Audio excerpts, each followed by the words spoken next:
Hello everyone, and welcome to Action RPG. I'm your host Aaron, and it's Saturday, so you know what that means. It's time for my weekly news roundup for week 22. Lots of amazing stories and very exciting week in the ARPG community. As always, everything is timestamped in the description below, so if you want to bounce around and only look at the stories you want to look at, feel free to do that. Alright, let's not waste any time and jump right into this. I hate to be the bearer of bad news, but our first story takes us to the world of BlizzCon, and more specifically, BlizzCon 2021, which is now officially canceled.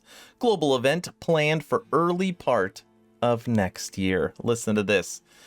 Building an in-person BlizzCon is an epic and complex affair that takes many months of preparation, not just for us, but also for the many talented production partners, esports pros, hosts, entertainers, artists, and other collaborators we team up with locally and globally to put all the pieces together. The ongoing complexities and uncertainties of the pandemic have impacted our ability to properly move forward on many of these fronts, and ultimately we're now past the point where we'd be able to develop the kind of event we'd want to create for you in November. BlizzCon 2021 is done, but we are not done with Blizzard Entertainment, because then I saw this article. New report sheds light on Blizzard's high-profile departures. Now, I have said it many times. Blizzard Entertainment is a shell of its former self. Ever since they merged with Activision, Activision has taken over more of the company than obviously Blizzard. A recent report from IGN has shed additional insight into the string of high-profile departures from Blizzard over the recent years. The report points to a feeling of decline, layoffs, and lack of major releases. Yikes. Now, a lot of these major people that have left Blizzard haven't left the gaming scene. They started their own companies. I think we've got like 3 or maybe even 4 of them now. So hopefully the future is bright. Now, I'm not going to read through all of this. Again, everything is linked in the description below. But I'm just going to close out with one of the things that they found out. And it goes into what I just said. I quote, "It feels like the company is just bleeding and taking punches. And realistically, the only thing that is going to stop that is shipping Diablo 4 or Overwatch 2.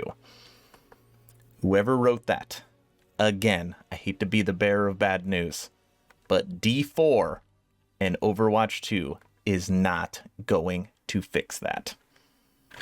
It's not. Are there any major fans out there for Conan? Well, the new expansion dropped this week. Conan Exiles, Isle of Siptah expansion out today across PC, Xbox, and PlayStation consoles. And if you did not know, the base game is on Xbox Game Pass. Now, I want to be clear. I do not play this game. I have never played this game.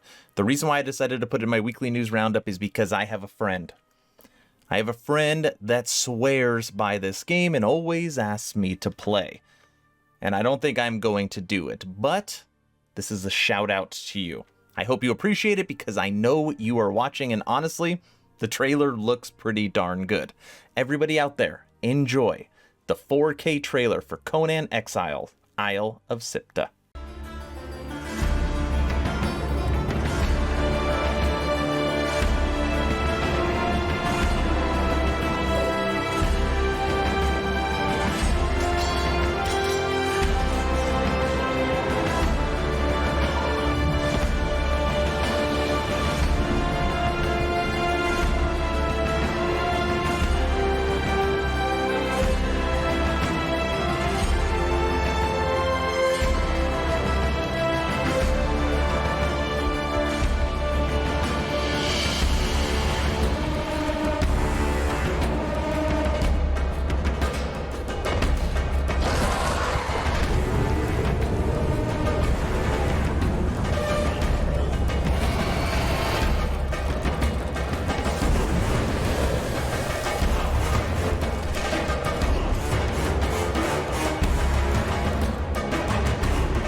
This week, Torchlight 3 dropped its major spring update, which brought us a new playable class, the Cursed Captain, which I'm actually going through and leveling right now, and I have to say it's actually pretty fun.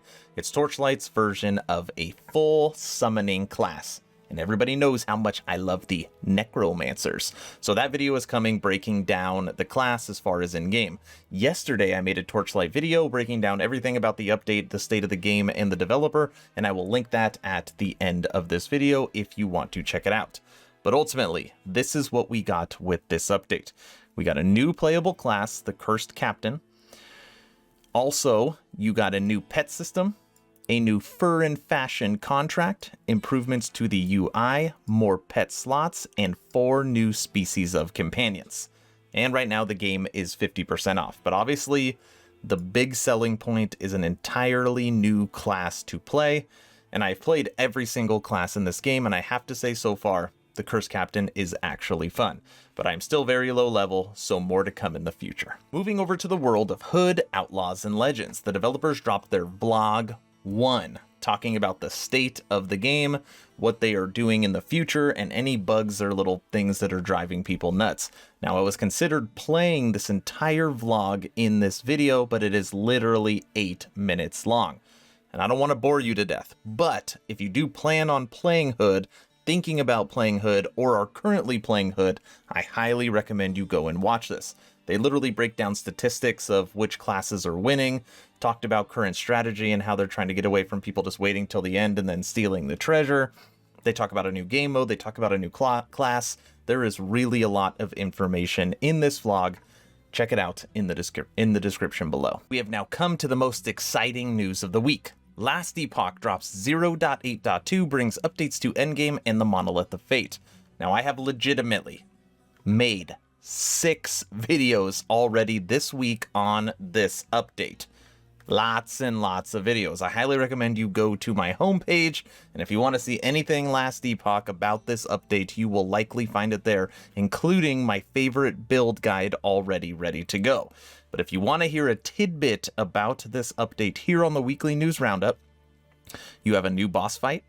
You have tweaks and improvements to arena, skills, skill balance, passives, items, uniques, mechanics, user interface, campaign, enemies, visuals, animation, sound, controller support, optimization, and bug fixing. And a complete overhaul of their endgame system, the Monolith of Fate.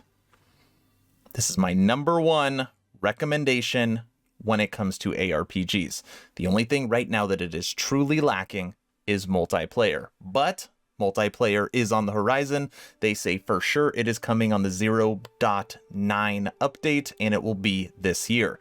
So just be patient. I will also link some of those videos at the end of this video if you want to check it out that way. Last Epoch, it's amazing. Last and certainly not least, we need to talk about Amazon Game Studios' highly anticipated MMO, New World. Listen to this headline. New World details more of its cash shop plans, no plans to provide anything that feels pay to win. They are definitely backpedaling from a few weeks ago. Now, if you have not been following this story, 2 weeks ago, my weekly news roundup 20, I talked about how, I don't know if it was leaked materials, but somehow the community, the gamers, got a hold of New World's monetization plans. And literally, they have been getting dragged through the mud for 2 straight weeks.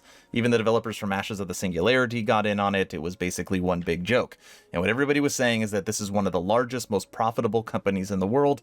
They are just getting into the realm of games, and what is the first thing they want to do? Just literally stick people with MTX pay to win. So it really rubbed people the wrong way. Listen to their communication. Are you ready? The in-game store content will not give players an advantage in PvE or PvP gameplay. Our goal is to not provide anything that players find to be pay to win for the in-game store offers. No items in the store will give players instant lifts in their overall gear score, experience points, or impact territory control. No items in the store is a gate to experience game mechanics. Players should never feel that they have to spend additional money to experience New World once they've purchased the game, as the price you pay at launch lets you play the entire released game. Great communication. You have to stand by that, or it's going to be really, really bad. There's no pay gate, so it's not like you're going to have to pay to progress. There is nothing that you can use to get a better gear score, which means they're not going to be selling really items. Not experience boost, not territory boosts. And then in here, yeah, nothing behind a paywall. So that is really good. That is definitely different than their initial communication. But we are not done with New World. They are also giving us some new gameplay or some new territories to check out. Look at this. New World is going on a tour of Eternum, giving players a glimpse at their first location, Windsward. Now what I'm going to do is play this video and allow this to take out Weekly News Roundup 22. But before I do that, if you have not joined the official Action RPG Discord, please do so. We are approaching 1,000 members, great conversations every day. The idea is to create a gaming community that could jump from game to game together, so you never start the server alone. Link for that Discord is in the description. I hope you all enjoyed this Weekly News Roundup. Maybe you were entertained, or at least learned something. Enjoy this little Windsward kind of tour of New World. Welcome, traveler, to the world of Eternum. Your journey here may have been fraught with danger, but you're safe now on solid ground. Join us as we take you on a tour of some of the most important locations in Eternum. Meet some of the inhabitants, both friendly and not so friendly, and advise you on how to put your best foot forward in this strange land.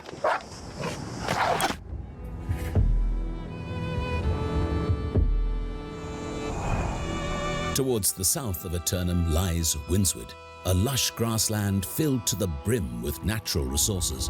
Whether you're gathering wood for the fire, stone for the smithy, or water for your food, Windsward will provide. Your first port of call in Windsward will be the main settlement. It's a small town situated near the center of the region, with a small river cutting through the middle. To the north of the river, you'll find the forge and outfitting stations to craft new melee weapons and clothes.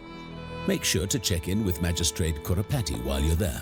She's proud of her settlement, and she'll want to meet any new visitors.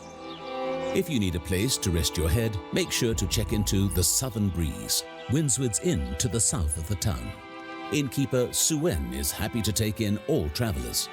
You'll also find a tannery on this side of the river, just down from the workshop, where you can craft your own ranged weapons, or make some furnishings for your home if you prefer. The peace and tranquility of Windsward town may be tempting, but adventure awaits beyond its walls. To the north of the town lies the Amrine Temple, a mysterious hub constructed by the ancients, surrounded by giant, mysterious stone spheres. There are rumors of great treasure within, but even greater foes guard it. New arrivals to Windsward would be wise to steer clear of this place. Do stop by and say hello to Barkamedes, however.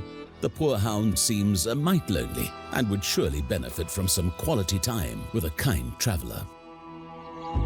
For those less interested in ancient mysteries and are instead looking for a chance to prove their might, the Windsward Fort lies to the northwest of the region.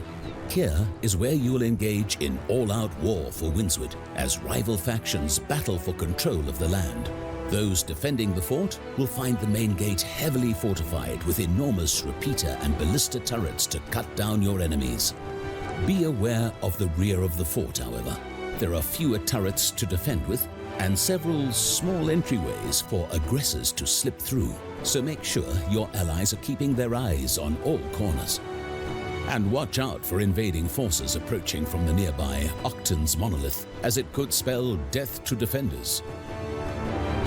But, as with all of Eternum, a darkness lurks here. You'll also find many farmsteads scattered throughout Windsward, but be wary. These farms have long since fallen to soulless creatures known as the Withered. Pay close attention to the regurgitators among their ranks, which will throw poisonous bile at you from a distance. And avoid straying too far to the edges of the territory, where the corrupted are gathering in great numbers. The local wildlife isn't much friendlier. Hunters will find rabbits, elk, and bison roaming the land, which will make for a fine meal. But tawny wolves stalk the forests to the north, while deadly pumas prowl the caves of the south, and neither take kindly to strangers. And if you want to explore the ancient pastime of angling, be sure to speak with Master Fisher Shields, who can be found casting his line not far from the Windsward settlement. Windswood may be a space of natural beauty, but it hides many mysteries and dangers. Take heed of our guidance, however, and you should be more than equipped to deal with whatever may stand before you. Whether you're gathering wood for charcoal or animal hides for leather, we'll see you out in the fields of Eternum.